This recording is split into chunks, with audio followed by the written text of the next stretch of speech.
Video 5, how to negotiate like an absolute pro. So, hence why I put this on, because we are going into negotiating. No, I'm kidding. I just like this jacket. We don't negotiate hard. You don't need to become a pro salesperson. You just got to be sold on your business model and stick to your guns. But if you're not negotiating the rent, then you're leaving a lot of money on the table and potentially leaving yourself at risk as well. So let me show you and tell you exactly what we do and use to get the rent down. So the landlord's asking price is exactly that. It's an asking price. It's exactly like if you're advertising a car. Do you ever advertise a car at the absolute bottom rate that you would accept? Or do you add a little bit more? Let them think they're getting a bargain, but really you're selling at what you're willing to settle for anyway. It's exactly the same in property, right? Just because it's advertised a boom, it's not set in stone. They're exactly the same. You need to think of it like this. You need to not think of properties on a month by month. It's years. It's 3 to 5 year contract. So every £100 month off of the asking rate is £1,200 a year in profit. And it's a lot easier to do if you just know how to frame it. So frame one, it's hands off, right? We're a management company. You'll never hear from the tenants. You'll rarely ever hear from us. We take care of everything. Minor maintenance, done. You won't be pestered again. Frame two, certainty and stability. You're going to guarantee rent every single month. The rent will be paid on time, every time, without a shadow of a doubt. No voids, no headaches, no nothing. Just an amazing service from yourself. Frame three, no matter what the model, you put professionals in. So if it's Airbnb, there's no hen do's, there's no stag do's. It's professionals and contractors, and they're vetted. ID verifications, security deposits, long-term bookers. So we place contractors and professionals. The property is cleaned after every guest, or if it's a HMO, it's cleaned bi-weekly by a professional. They wouldn't get that with students. If they're renting their HMO to a group of students, they're not going to get a professional cleaner to come around every 2 weeks and clean up after them, but you will, to stay on top of the landlord's carpets, stay on top of the windows, be the eyes on the ground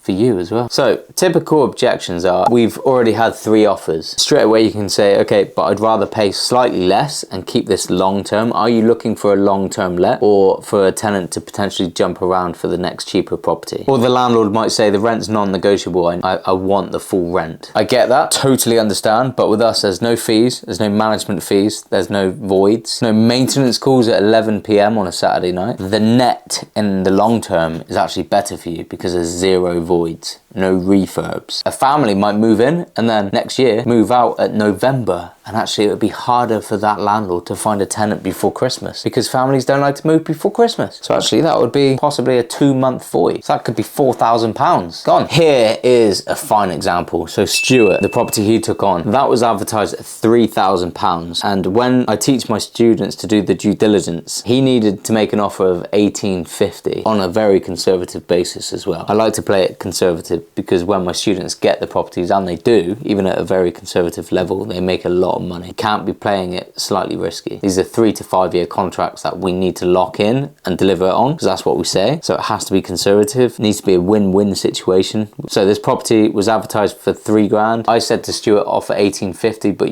there is room to play around with, but we cannot get anywhere near 3 grand. So here's what you say. You call the agent or you call the landlord and say, look, I've done my numbers, I've stacked it. I'm afraid to say I can't get anywhere near your asking price, so is it worth me making an offer? I thought I'd call you. I don't want to insult anybody, but is it worth making an offer? Is it negotiable? They invited him to make an offer. Yeah, give us a figure. He said £2,000, and they straight away come back, no negotiation really, said we'd accept 2,100, and with the payment to pay the holding deposit straight away, just dropped £900, just like that. Advertised at 3 grand. So Stuart had the offer accepted at 2,100 from a property that was advertised for 3 grand. This is the one that's booked up for the next 3 months. He's just got it live 3 weeks ago, and it's booked up pretty much till Christmas. But that's why, because if we paid 3 grand, our nightly rate would need to be this much, and we'd struggle to get the bookings. He'd struggle to make profit. Why do landlords come down that much? Because they love the business model. They see it's 3 to 5 years. They might be portfolio owners. They might be mortgage free. They might want absolute peace of mind. Don't try and figure out the landlord's position. Just make the offer, and if it's accepted or not, then move forward. Just control what you can control. If you want my rent-to-rent cheat sheet, which will help you to get going, go to the description and download that. It's yours for free. Just click download. And in the next video, I'm going to show you exactly how to set up and get your first property live so it looks like a money maker from the get-go.